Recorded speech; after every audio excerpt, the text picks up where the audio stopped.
Damn, this motherfucker close. Damn. I feel like it's been a minute. It actually has been a minute since I've been on here.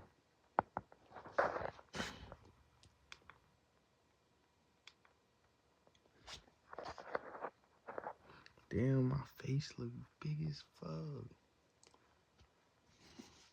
Let me just do that.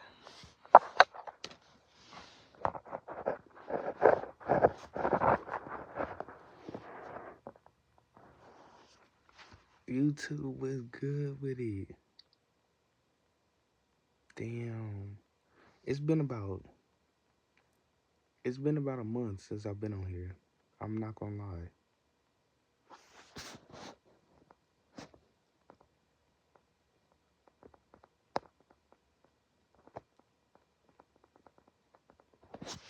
Damn, nigga, it's been like no cap. It's been a month since I've been on here. It's been about a month. But I'm back on here.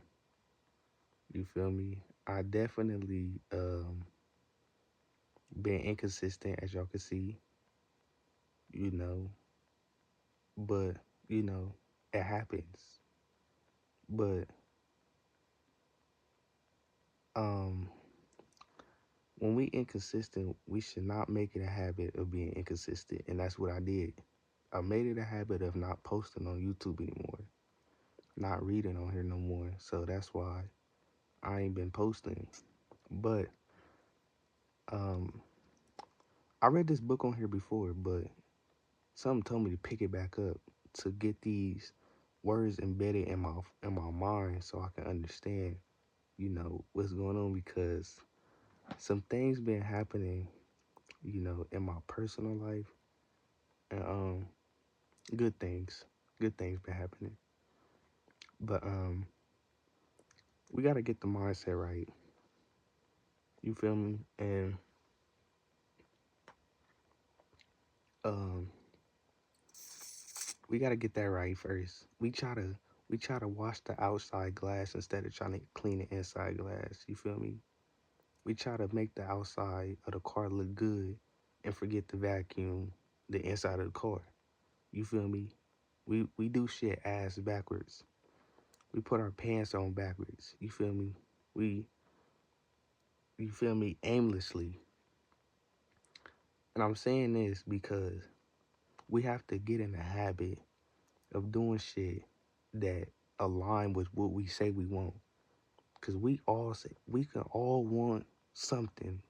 We all want better for ourselves, right?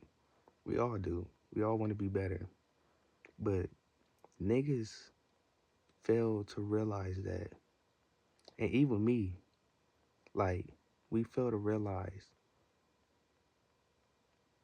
what it actually takes to do and to get what we want.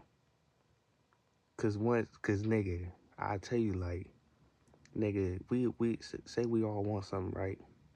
And then we start getting in the habit of doing it. And then we be like, damn, like, nigga, I gotta do this every day. You feel me? But that's where commitment coming in. You feel me? Commitment walking the door. See, when we start to realize, like, we gotta do this every day, we be like, nah, this ain't me. Like, we get to talking to ourselves, talking about, like, oh, I gotta put the work in. You know, I gotta show up every day. You feel me? Like, this is what it requires. Like, for example, yes, it was like 2 days ago. 2 days ago, you feel me? Because I got back in training. I got a lot to tell y'all, you feel me? But I'm gonna put that in my vlogs, and I'm about to start vlogging again. But other morning, bro, you feel me? My alarm going off. My brother come in my room. You feel me? He talking about we got training. We gotta get up.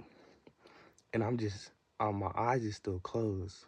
I'm just like, cause I've been telling myself this for like a couple weeks now. Like, I tell myself that to be great, it requires you to show up every day. To be great, it requires you to show up every day. That's what I tell myself. And, you know, he came in my room. He was like, we gotta go. And I'm just sitting there like, bro, I don't want to get up. I don't want to go boxing. Like, fuck this shit. But then something in my head said, to be great requires No, I just said basically what I just told y'all. I said to be great, it requires showing up every day. That's what I told myself. That's what came in the back of my head. And I popped up real fast. Swear to God. And let me tell y'all, when I got done training, I'm so glad that I went to training because that was probably the best session I had since I've been back in boxing. I kid you not.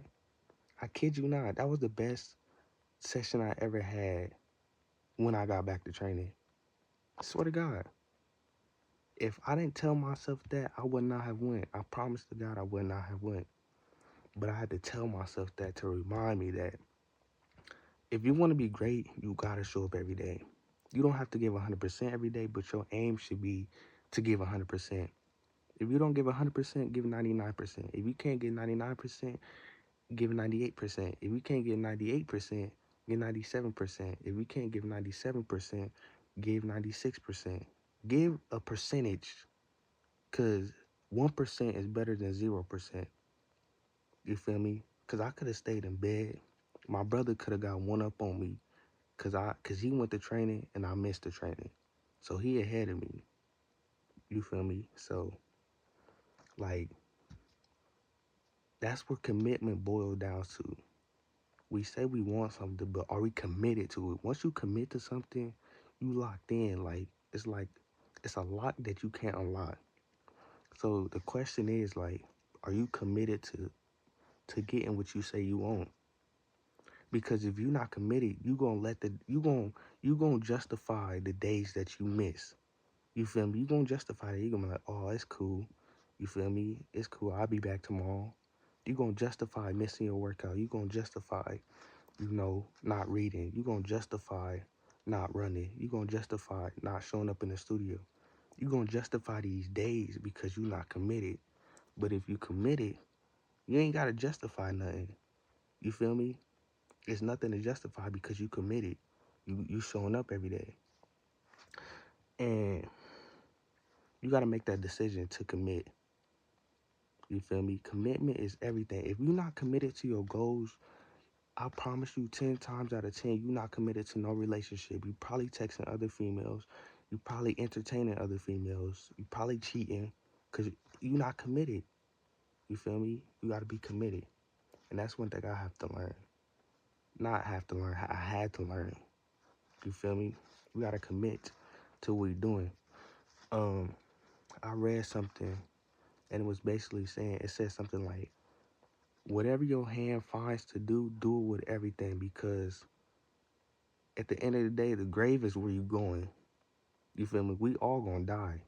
But at the end of the day, if you find something you like, do that shit, because in the grave, you can't use your brain. You can't use your hands, your feet, your dick, none of that. You can't use none of that.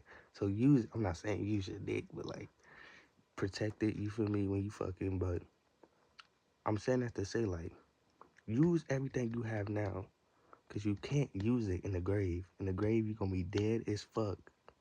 You feel me? You got it. Use it now. If you like rapping, rap with all your might. You feel me? Do it with everything you got in you. You feel me? You have to. For example, I like doing what I do. I like reading. I like investing. I gotta do this every day because I can't do this shit in the grave. Nigga, in the grave, I'm gonna be like these. You feel me? Like, nigga, I'm gonna be slumped. You feel me? So, the word is commitment tonight. That's the word tonight, is commitment. Are you gonna commit? Right? And I'm saying that to myself. I already made the decision that I'm gonna commit to what I'm doing. You feel me? I made that decision. I made it a boot ago. I show up. I see myself show up every day. But do I give 100% every day? I don't. But am I working towards that? I am. Yes. You feel me? We gotta give. We gotta keep going. We gotta keep going. We gotta keep going. We gotta keep going. We don't see. We think it's a race, but one thing I've learned on this journey is that once you dissect yourself from people that want to live a fast life, and then there's you trying to live your life and understand your life, once you separate and merge those lanes, your life is going to be good. You feel me? Because everybody around you is trying to live this highway life, right? And I don't want to live this highway life. I want to live a life where, I could take it slow, but I'm showing up every day. Compounding is the best thing. You show up every day, you compound that, and then you're going to reap that, you know, soon. Not overnight, but you're going to reap it soon. And once you dissect that and merge yourself from the people that's trying to live a fast life, and then there's you trying to live your life and understand your life, life is going to be better, right?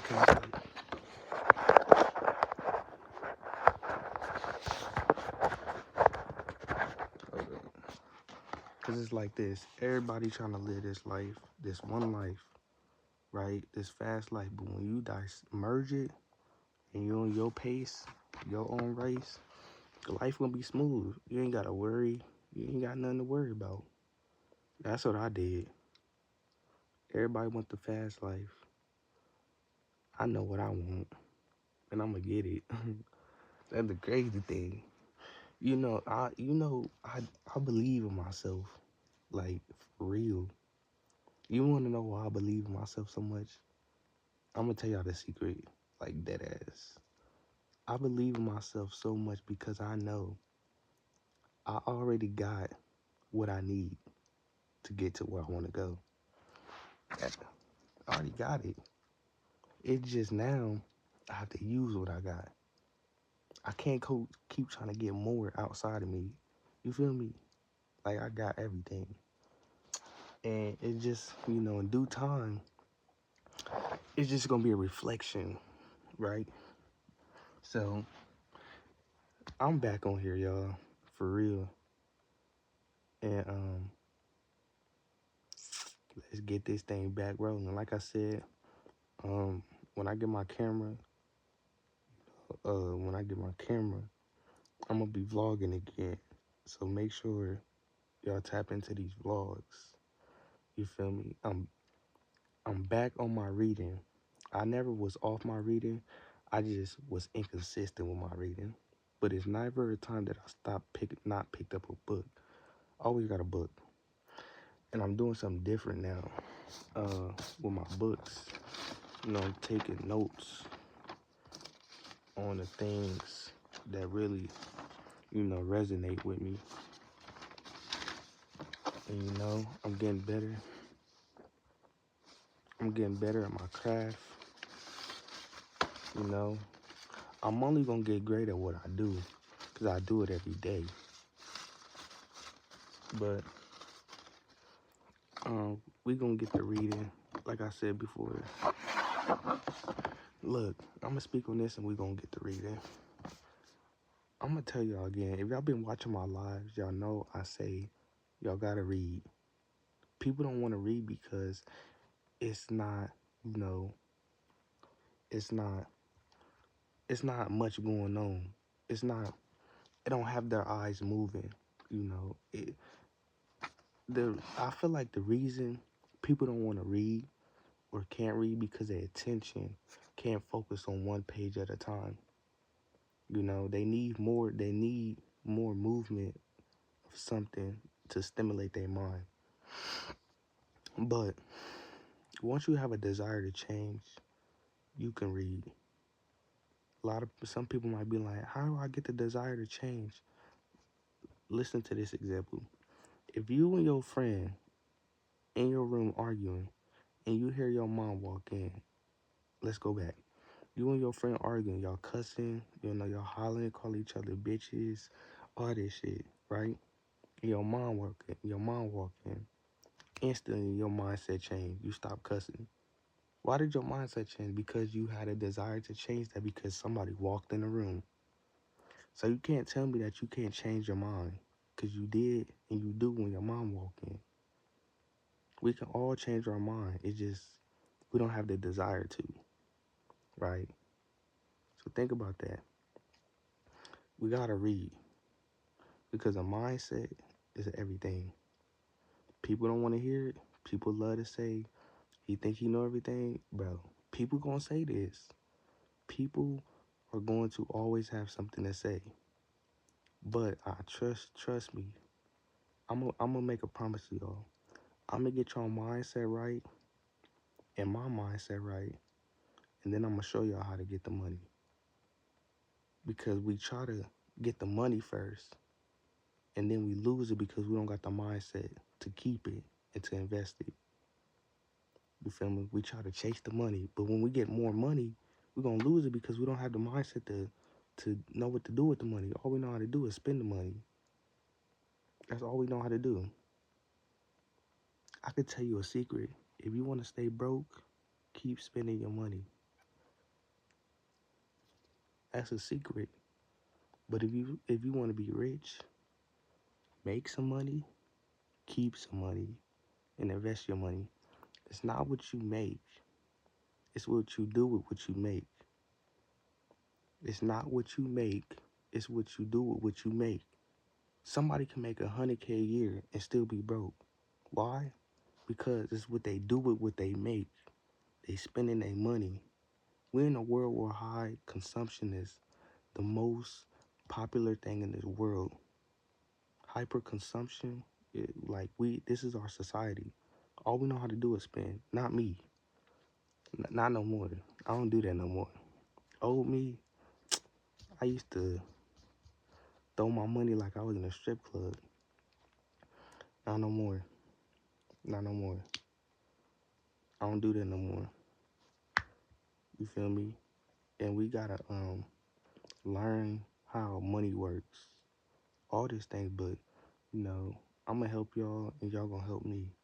And one day I'm gonna help millions of people, try to not even try. I'm gonna help millions of people with their mindset because I see a lot of people and how they think, and it needs to be fixed. And I'm not saying that I don't have some stuff to fix, but I do. But I work on it.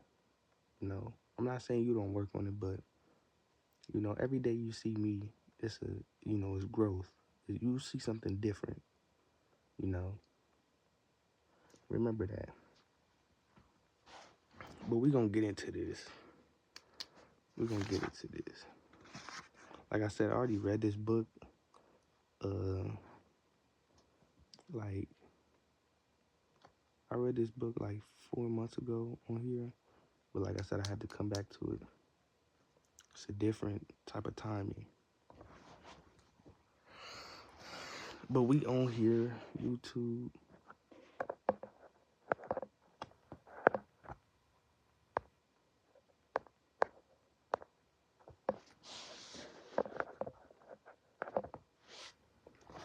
We on here. We reading the Secrets of a Millionaire Mind, right? We gotta we gotta we gotta follow the money. That's all we gotta do. We gotta follow the trend. When I say trend, I'm not talking about the NFTs, the AMC shit. I'm talking about the 1% trend, the trend that what the wealthy do, how they invest their money, how they look at money, how they use their money. Because one thing I've learned is what these wealthy people do is that they build their assets first, and then let their assets, or at least one of their assets, pay for their liabilities. See, black people is what I've learned and seen. If you really want to know stuff about people, just tap into your awareness. And when I say that, just look around you, how people act. One thing that I know from people that I've been around is that they try to fund this lifestyle with only one stream of income. They got one stream of income trying to do a plethora of things with only one source of income, and then they get stressed, and then they look at their bank accounts each time they spend something. They can't even go on vacation without even looking at their bank account because they got one source of income. because they not learning how to make more money. They learning how to work more hours, but not learning how to make more money. Like, you can't get rich by working hella hours. You have to get knowledge. You have to get information. I'm telling y'all. And this is for the ones that's ears is open. Not for the ones that just got their eyes open and their ears closed. You feel me? And I know that for a fact. You can call me, FaceTime, and I can show you. You feel me? I got it. But we try to live this exotic lifestyle with this one source of income. I seen so many people do it. And you know one thing that black people do? When they don't got no money, they go to them credit cards. They max them out, and they stressing, doing late hours at work, trying to catch up, just because they trying to live this lifestyle that they can't even afford yet. See me, the steps I took, and that's how I know I'm a millionaire. Because I have the habits of a millionaire, right? I have the habits of a millionaire. I make money. What is it? I literally do what they said in this book.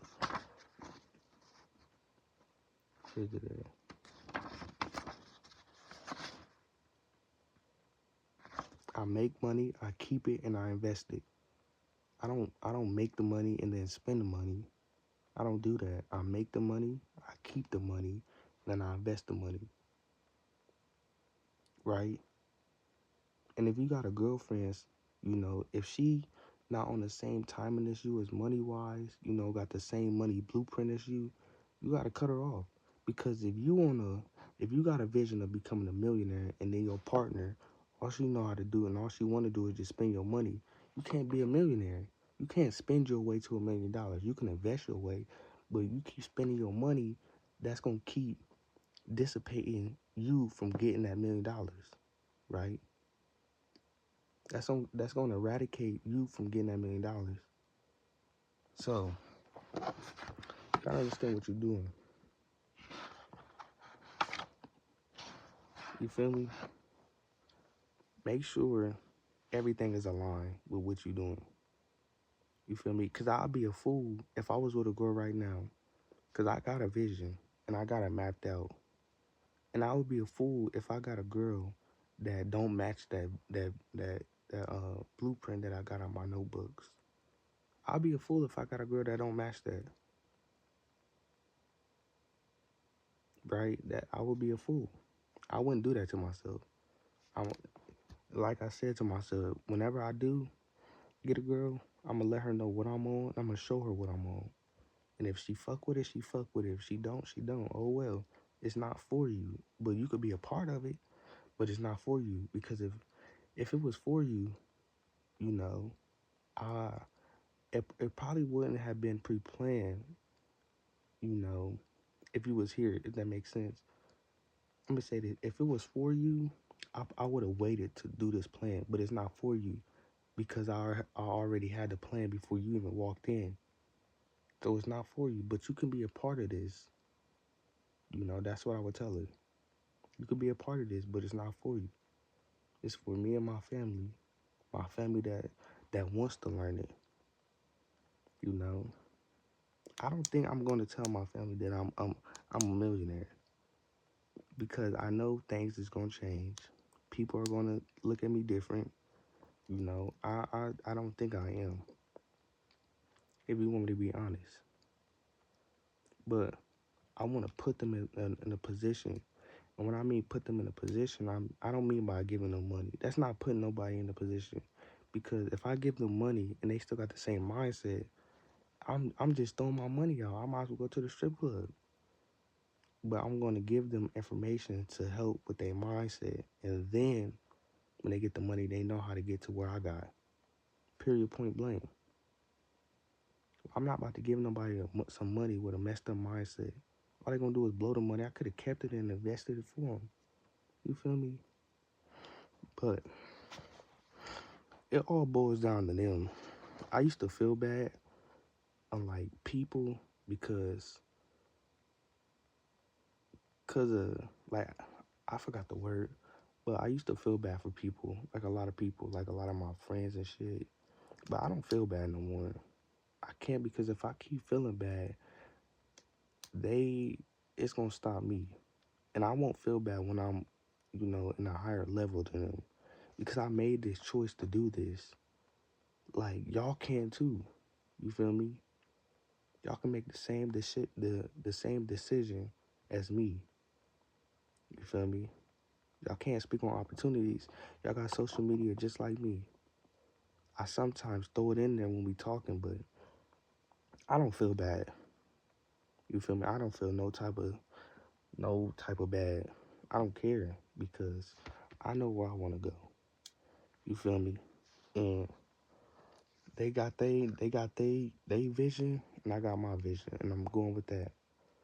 You feel me? But we gonna get into this book. I'm done with this chapter. Basically, I am done with this chapter. Mm,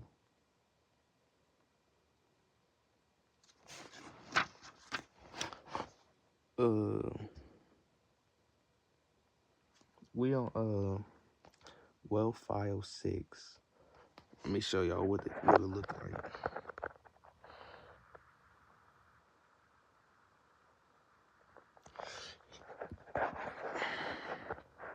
My goal is to finish this by the end of December.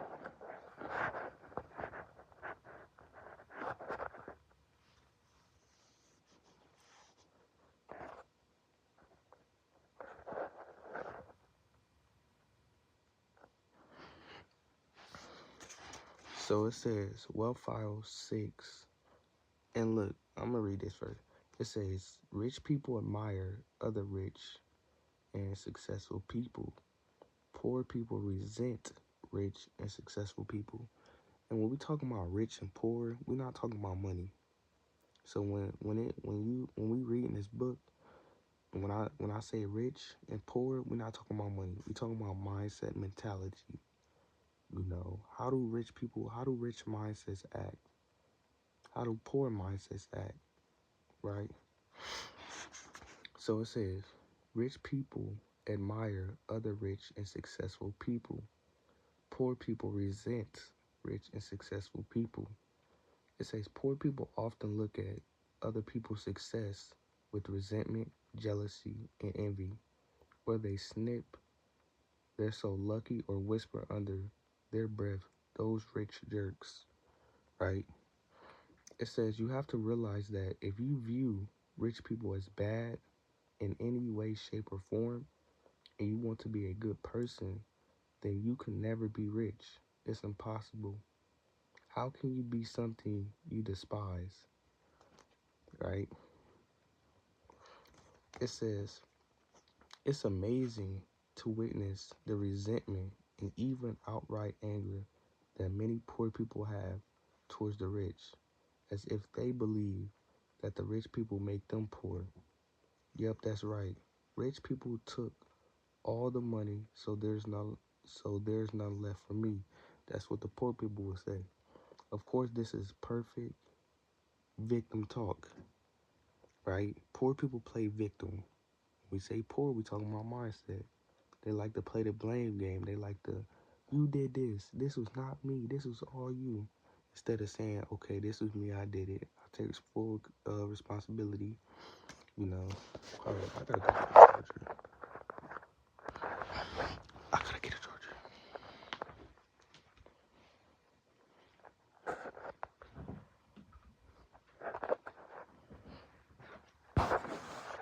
I'm about to go get a longer charger.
It's an outlet right here.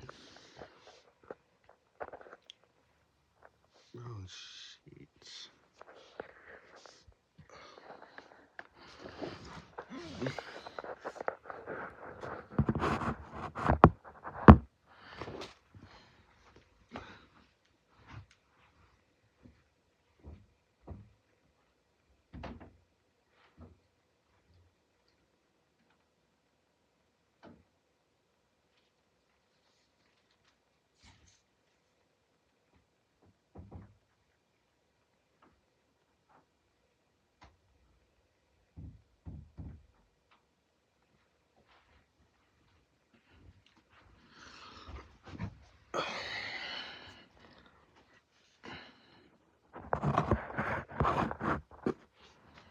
Alright, I got a charger now. We good. Alright, let's get back to it. We're just gonna reread what we just read again. We're talking about wealth file number 6. It's like 22 wealth files in here. No, 17. It's 17 wealth files.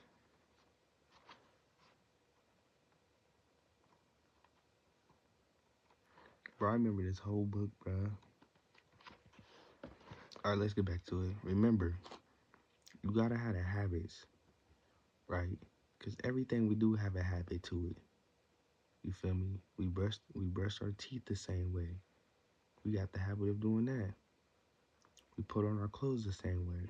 Got the habit of doing that. If we smoke every day, you got a habit of doing that. If you talk to multiple girls, you got a habit of doing that. You feel me? Like, everything is a habit. And the habits shape our life, right?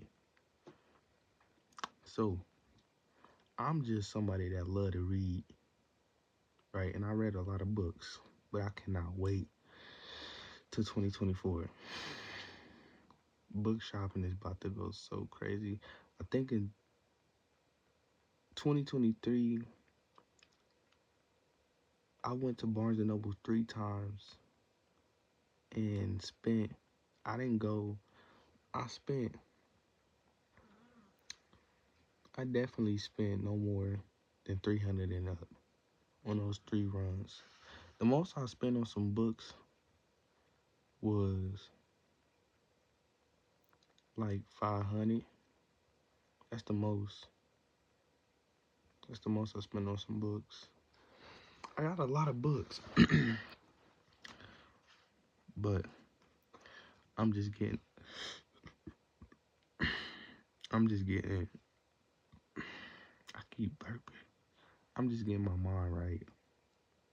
That's all I'm doing.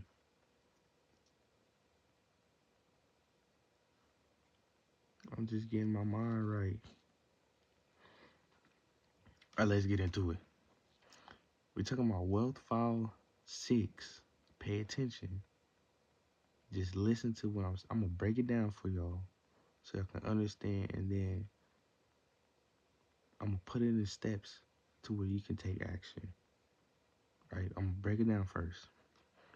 Let's say poor people, right? When we talking about poor, we're not talking about money. Because we associate poor with money and rich with money. It's not, it's a mindset. Y'all might be like, how's that a mindset? Because it's a mindset. You want to know how it's a mindset for real though? It's because it's the way your thoughts flow. If you got poor thoughts, you're going to have poor results. Because it goes like this. Your thoughts turn into feelings. Your feelings turn into actions. And your actions turn into results. Y'all might be like, that's not true. Okay. Your thoughts turn into feelings. I said them the first 2, right? Okay, so think something. Think a negative thought. Tell me how it's going to make you feel.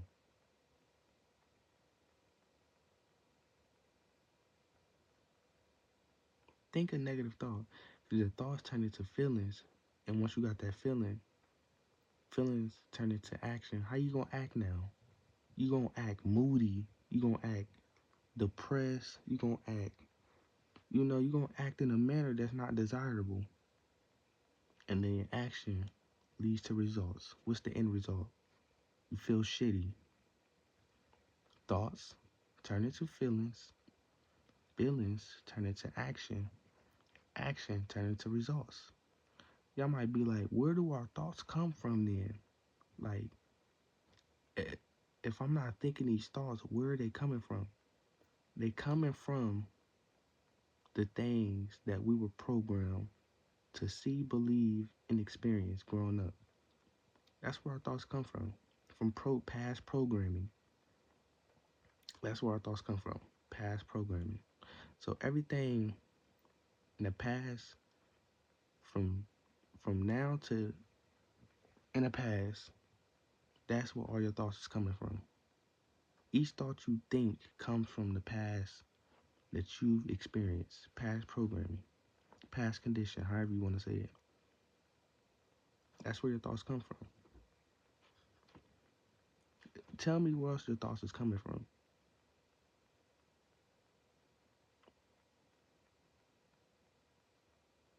Where are your thoughts coming from? Because if it's not past programming, who else put these thoughts in your head? Okay then. So let's get back. We not associating with poor with money. It's a mindset. So it says poor people admire other rich. No, wait. Rich people admire other rich and successful people. Poor people resent rich and successful people. It says poor people often look at other people's success with resentment, jealousy, and envy. Or they snip, they're so lucky. Or whisper under their breath, those rich jerks. You have to realize that if you view rich people as bad in any way, shape, or form, you won't wait, shape, or form, and you want to be a good person, then you can never be rich. It's impossible. How can you be something you despise? It says, it's amazing to witness the resentment and even outright anger that many poor people have towards the rich, as if they believe that rich people make them poor, right? It says, yep, that's right. Rich people took all the money, so there's none left for me. That's what poor people think, right? Of course, this is perfect victim talk. It says, I want to tell you a story, not to complain, but simply to relate a real world experience I had with this principle. In the old days when I was, let's say, financially challenged, I used to drive a clunker. Changing lanes in traffic was never a problem, right? Almost everybody would let me in, but when I got rich and bought a gorgeous new black Jaguar, I couldn't help but notice how things changed. All of a sudden, I started getting cut off and sometimes given the finger for added measures. I even got things thrown at me for all one reason. I drove a Jag. That's fucked up, right? So he's just going over a story on how he used to drive a beater car from letting, he used to drive this beater car, people would let him over in lanes, you know, he wasn't getting things thrown at him or none of that. But all of a sudden, when he got this new Jaguar, when he got rich, people were giving him the finger. They were throwing things at him. They wouldn't let him in a lane. These are poor people doing this to the rich. Because remember, poor people have resentment towards the rich people because poor people think that rich people took all the money. But you see the mentality that these poor people have, right? It say one day I was driving through a lower end neighborhood in San Diego, delivering turkeys for a charity at Christmas time. I had the sunroof open and I noticed four grimy guys perched in the back of a pickup truck behind me. Out of nowhere, they started playing basketball with my car by attempting to shoot beer cans into my open sunroof. 5 dents and several scratches later, they passed me screaming, "You rich bastard." Of course, I figured this to be an isolated incident until just 2 weeks later in a different lower end neighborhood.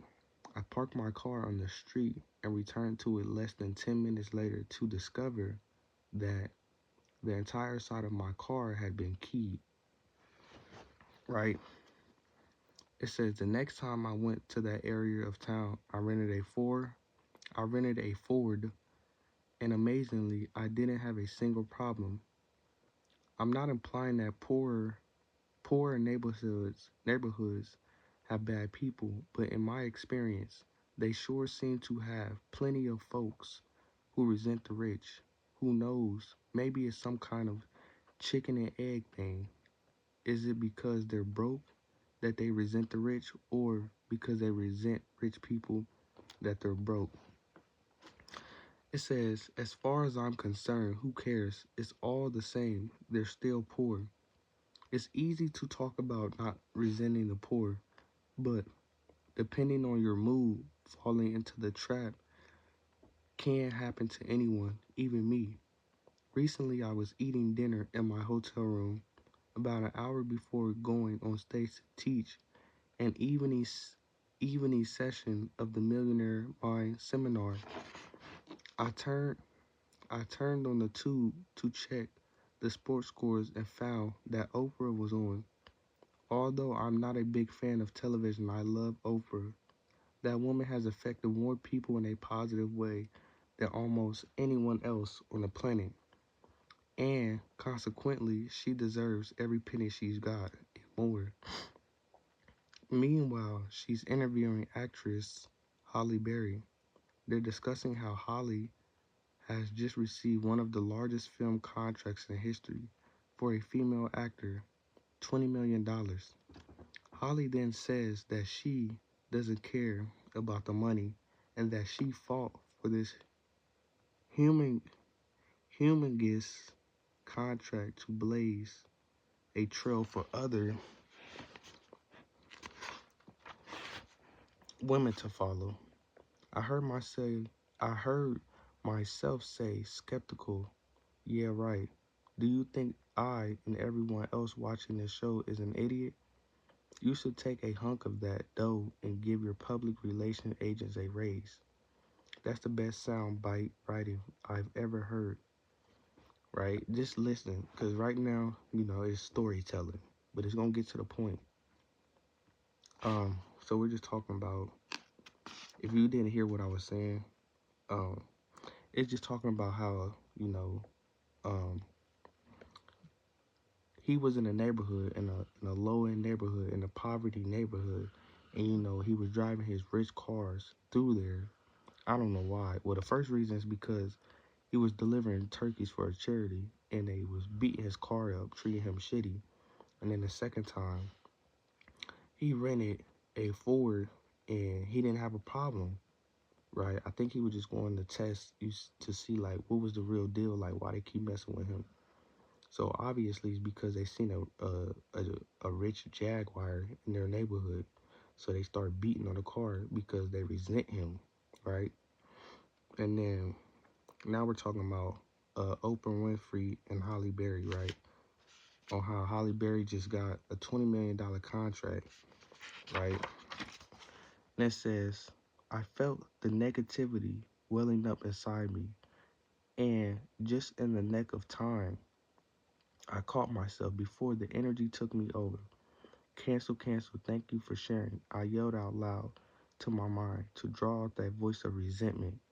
I couldn't believe it. Here I was, Mr. Millionaire Mind himself, actually resenting Halle Berry for the money she made.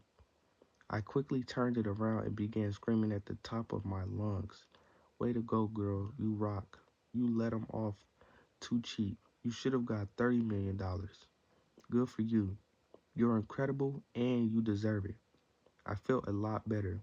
So he's saying this because, when he heard that she got $20 million, he started to resent her, even though he was a millionaire. But he said he had to change his mindset, right? So it wouldn't overtake him. And then he started giving her props. He said, I felt a lot better. He said, regardless of her reason for wanting all that money, the problem wasn't her, it was me. Remember, My opinions make no difference to Holly's happiness or wealth, but they do make a difference to my happiness and wealth. Also, remember that thoughts and opinions aren't good or bad, right or wrong, as they enter your mind, but they can sure be empowering or disempowering to your happiness and success as they enter your life. I'm going to reread that. Listen to what this just said. Because your thoughts lead to feelings, feelings lead to action, action leads to results. Remember that. So what you think, you going to feel. What you feel, you going to act. What you act is what you going to get. Right? Remember that.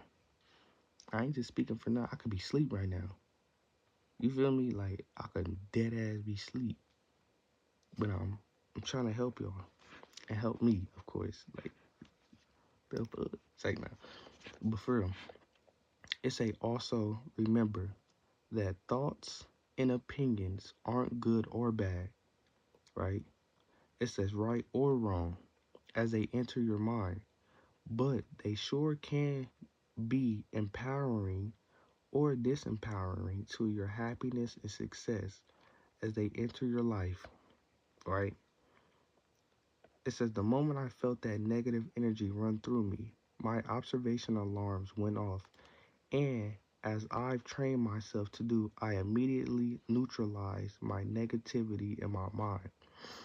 You don't have to be perfect to get rich, but you do need to recognize when your thinking isn't empowering yourself or others. I'm gonna write that down because that's important.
Hold up.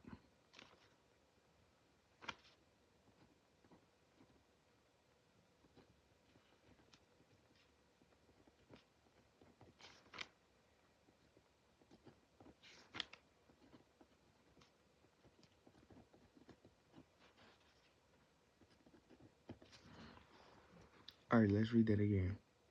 It says, you don't have to be perfect to get rich, but you do need to recognize when your thinking isn't empowering yourself or others. Then quickly refocus on more supportive thoughts.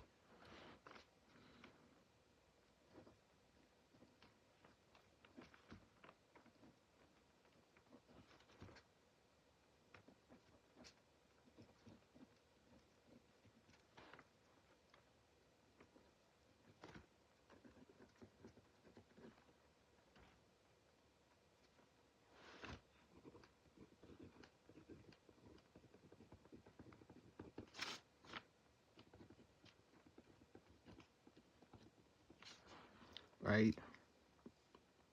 It says the more you study this book, the faster and easier this process will be. And if you attend the Millionaire Mind Intensive seminar, you will dramatically accelerate your progress. It says, I know I keep mentioning the Millionaire Mind course, but please understand, I wouldn't be so adamant about this program if I didn't see for myself the phenomenal results people get in their lives. In their outstanding book, The 1 Minute Millionaire, my good friend Mark and Robert quote the story of Russell H. and his book, Acres of Diamonds, which was written over 100 years ago. I heard that was a good book too, Acres of Diamonds. That was an amazing book I heard. I need to write that down though, because I definitely want to get that.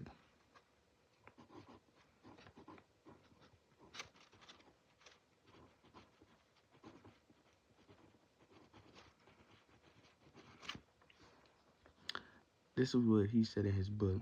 I say that you ought to get rich, and it is your duty to get rich. How many of my peons, brethren, say to me, do you, a Christian minister, spend your time going up and down the country, advising young people to get rich, to get money? Yes, of course I do. They say, isn't that awful? Why don't you preach the gospel instead of preaching about man's making money? Because to make money honestly is to preach the gospel. The gospel. That is the reason. The man who get rich may be the most honest man you find in the community. Oh, but says some young man here tonight, I have been told all my life that if a person has money, he is very dishonest and dishonorable and mean and compatible, contemptible and contemptible. My friend, that is the reason you have none, because you have that idea of people. Listen to that. Oh my God. This is this is Mark, Victor, and Alan, right? This is the book called The Acres of Diamonds. This is what I'm reading what he said. It says, I'm gonna reread this whole thing again. Right? I'm starting from the top. It says, I say that you ought to get rich, and it is your duty to get rich. How many of my peons, brethren, say to me, do you, a Christian minister, spend your time going up and down the country advising young people to get rich, to get money? Yes, of course I do. They say, isn't that awful? Why don't you preach the gospel instead of preaching about man's making money? Because to make money honestly is to preach the gospel. That is the reason. The man who get rich may be the most honest man you find in the community. It says, oh, but says some young man here tonight, I have been told all my life that if a person has money, he is very dishonest and dishonorable and mean and contemptible. My friend, that is the reason you have none, because you have that idea of people. So he's saying you don't have any money because you have the idea that people are mean, dishonorable, and dishonest. So that's why he's saying he don't have any money, because he has this idea in his mind that people are mean, dishonorable, and contemptible. People with money. And he says, my friend, that is the reason you have none, because you have that idea of people. It says the foundation of your faith is altogether false. Let me say clearly, 98 out of 100 of the rich man and woman of America are honest. That is why they are rich. That is why they are trusted with money. That is why they carry on great enterprises and find plenty of people to work with them. Says another young man, I hear sometimes of men that get millions of dollars dishonestly. Yes, of course you do. And so do I, right? It says, but they are so rare a thing, in fact, that the newspaper talks about them all the time as a matter of news until you get the idea that all the other rich men got rich dishonestly. It says, my friend, you drive me out into the suburbs of Philadelphia and introduce me to the people who own their homes around this great city. So beautiful homes with gardens and flowers. Those magnificent homes, so lovely in their art. And I will introduce you to the very best people and character as well as an enterprise in our city. They that own their homes are made more honorable and honest and pure and true and economically and careful by owning them. It says we preach against covetousness in the pulpit and use the terms filthy lucre so extremely that Christians get the idea that it is wicked for any man to have money, right? It says money is power and you ought to be reasonably ambitious to have it. You ought, it says you ought because you can do more good with it than you can do without it. I mean,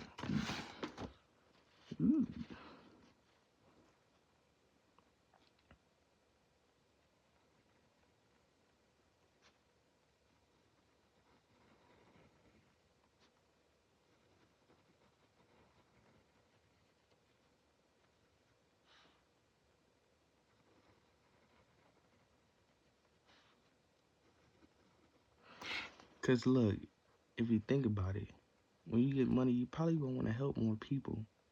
You can't do that with no money. Let me reread that again. Go get the book, Acres of Diamonds. It said, because he said Christians get the idea that money is wicked, right?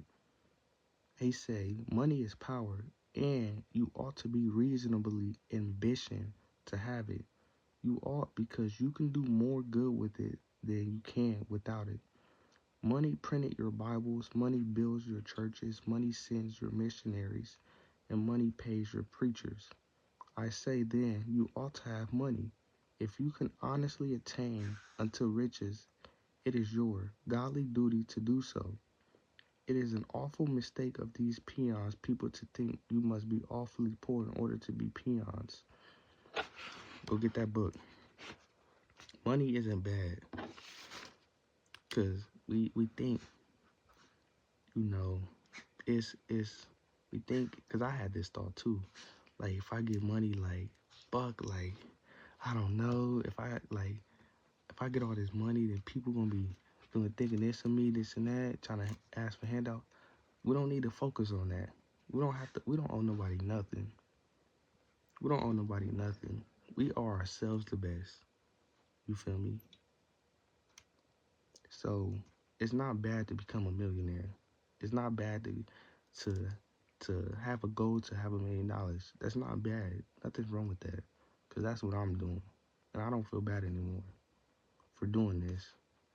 For solely having my energy, focus, and attention on attaining, you know, financial freedom. That's not bad. Right? Cause I think it's 80% or 90% of marriages fail because of money problems in the homes. And money is what we go after in this world. You can't say money's not important because you go to work every day for money. You give your 8 hours of your day for money. Don't tell me you don't. You work 12 hours for money. So you can't say money is not important. But the only thing we lack is information. That's the only thing we lack. And I'm the one that's changing this shit. I'm gonna come back to this video. I'm gonna tell you that I'm changing this. And I'm gonna show up every day to change this and to bring wealth into my family. Because I know I can do it. And I believe in myself. And I know I will do it. You feel me? And it's just that. Now I need something to drink.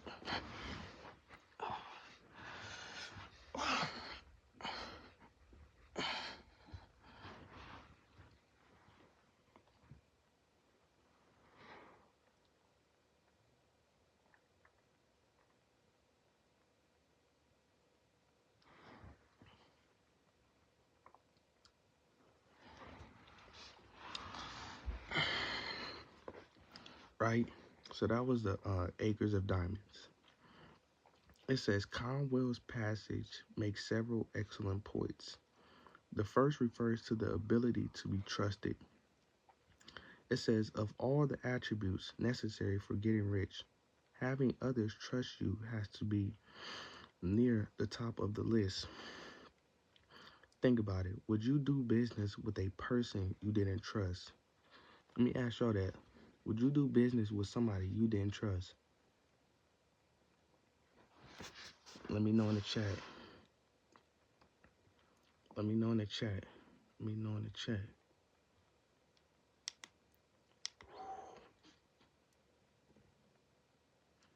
Like the police, like, let me know in the chat. Would you do business with a person you didn't trust? Would you do business with a person you didn't trust?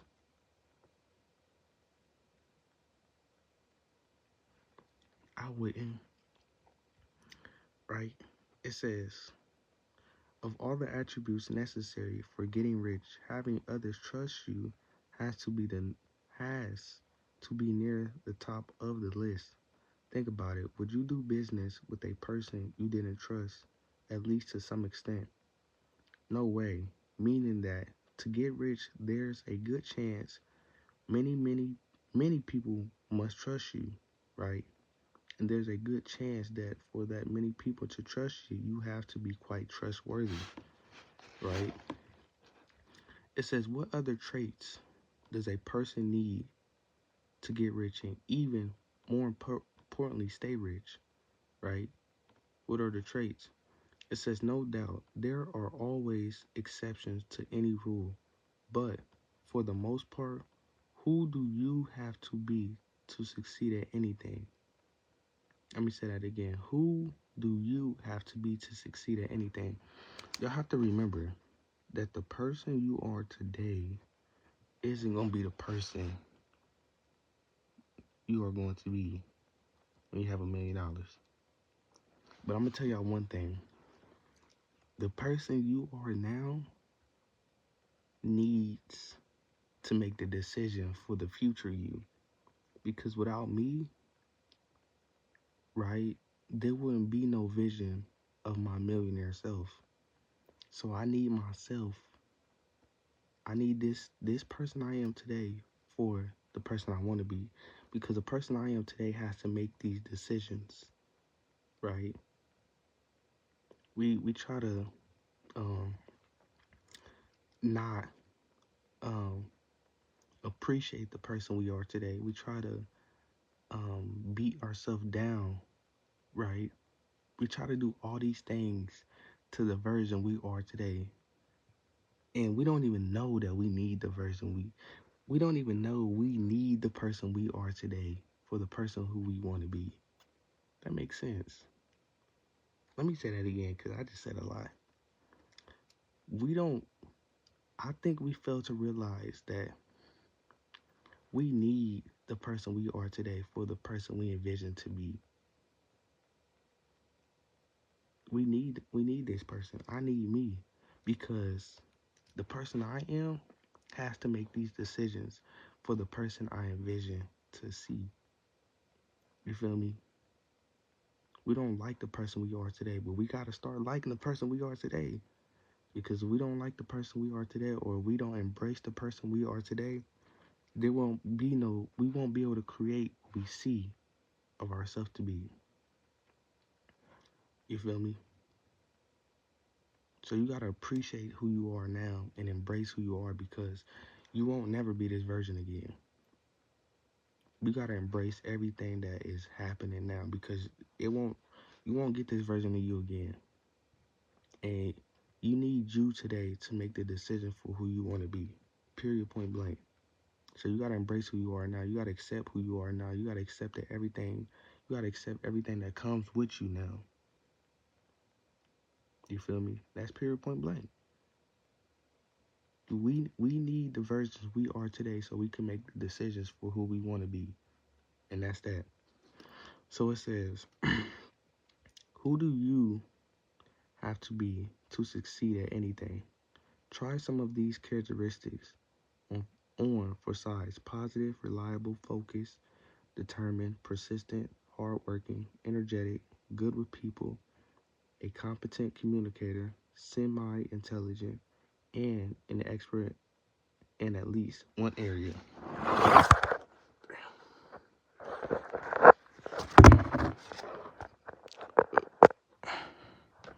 My phone charged, right? It says another interesting element in Conswell's passage is that so many people have been conditioned to believe that you can't be rich and a good person or rich and spiritual. Me,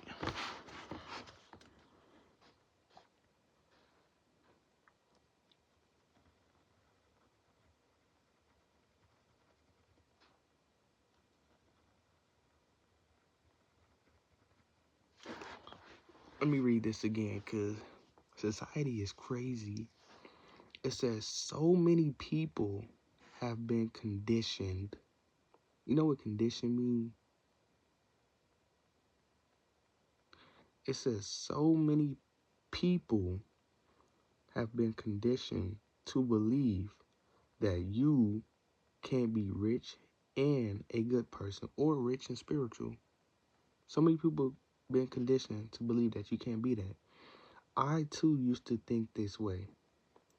Like many of us, I was told by friends, teachers, media, and the rest of society that rich people were somehow bad, that they were all greedy. Once again, another way of thinking that ended up being pure crap,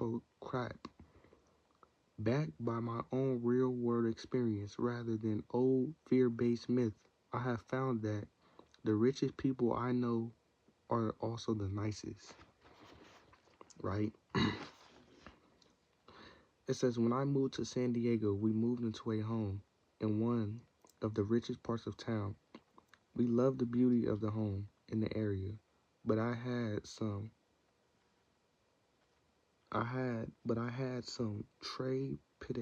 trepidations. I don't think I wrote that road down. Hold up.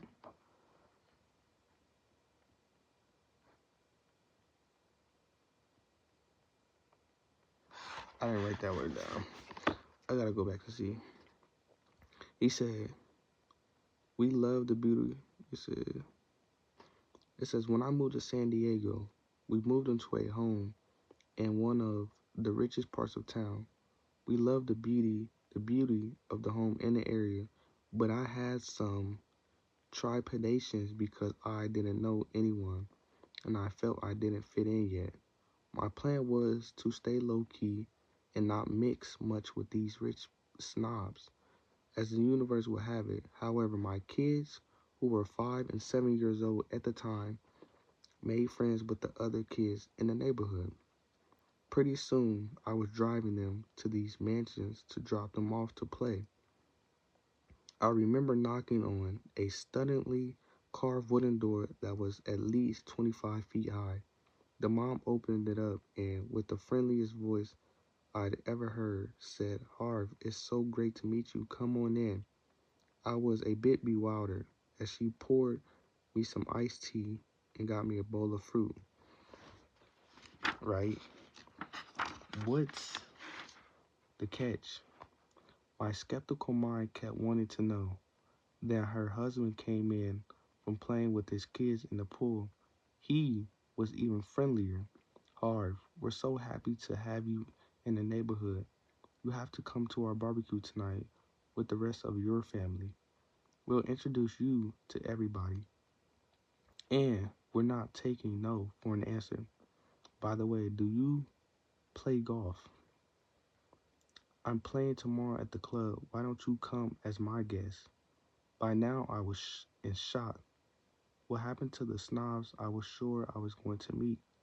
I left and went back home to tell my wife we were going to a barbecue. So he's telling this story because, he had the idea in his mind that rich people were snobs. But, his mind had got changed because when he was going to drop his kids off from this mansion, he met the owners of this mansion and he found out that they were the friendliest people ever, right? As we just read that, the wife poured him some tea and got him some fruit. And he said that dad was even friendlier, right? And he was saying like, where's the snobs that I had the idea of, right? And he said, I left and went back home to tell my wife we were going to the barbecue. She said, oh my, it said, oh my, she said, what will I wear? No, honey, you don't understand. I said, these people are incredibly nice and totally informal. Just be who you are. We went and that evening met some of the warmest, kindest, most generous, most loving people of our lives. At one point, the conversation shifted to a charity drive that one of the guests was heading up. One after another, the checkbooks came out. I couldn't believe it. I was actually watching a lineup to give this woman money. But each check came with a catch. The agreement was that there would be a, um, uh, what's this word? The agreement was that there would be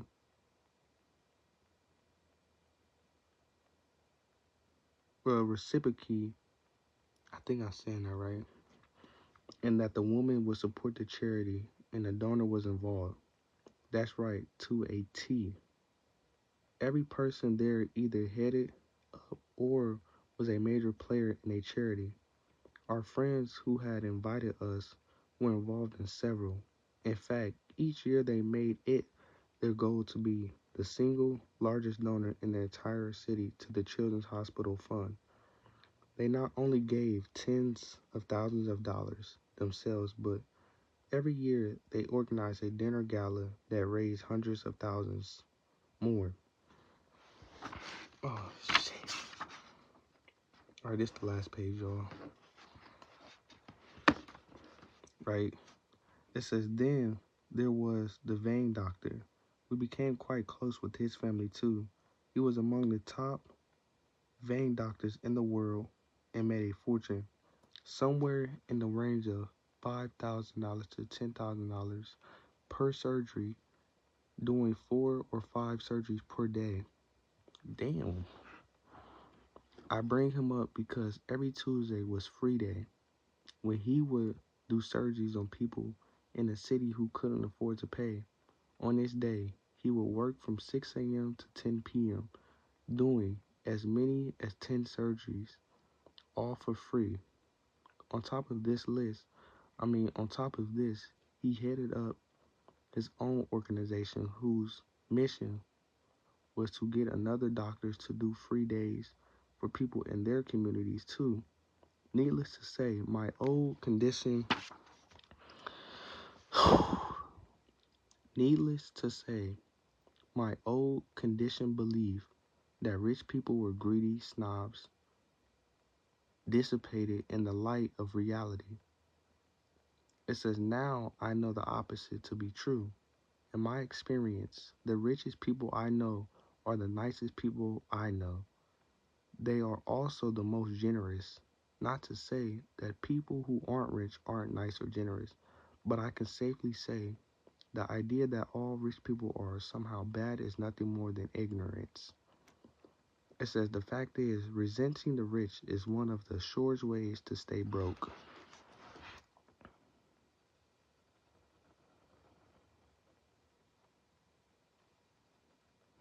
It says, we are creatures of habit.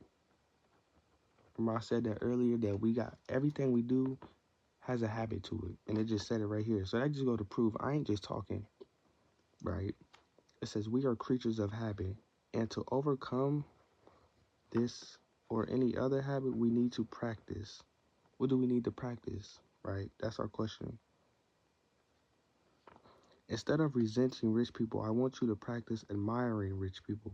I want you to practice blessing rich people. I want you to practice loving rich people. That way, unconsciously, you know that when you become rich, other people will admire you, bless you, and love you instead of resent the heck out of you the way you might do them now. right? So he's saying get the habit of, admiring rich people, right? So when you become rich one day, you know what happened to you, you know. It says one of the philosophies I live by comes from ancient Huan wisdom, the original teachings of the Hawaiian elders. It goes like this: bless that which you want. If you see a person with a beautiful home, bless that person and bless that home. If you see a person with a beautiful car, bless that person and bless that car. If you see a person with a loving family, bless that person and bless that family. If you see a person with a beautiful body, bless that person and bless their body. It says, bless that which you want. It says, the point is, if you resent people, it says, the point is, if you resent what people have in any way, shape, or form, you can never have it. Regardless, if you see a person in a gorgeous black Jaguar with the sunroof open, don't throw beers at it. And that's it. Tomorrow, we will be back, reading this one, well, file number 7. So let me know in the chat, man, what y'all think of my returning. Let's continue to get this knowledge. Let's continue to build better habits because we are creatures of habits, as we just read and heard. And let me just read something I wrote down so y'all can just let it dwell in your mind. You don't have to know everything to start. It's impossible. So if you want to start something, don't come in with the idea that you have to have everything figured out to start. Just start it and then go along the way. Because once you start, you show that you really want it, and everything else will come along with it because you started.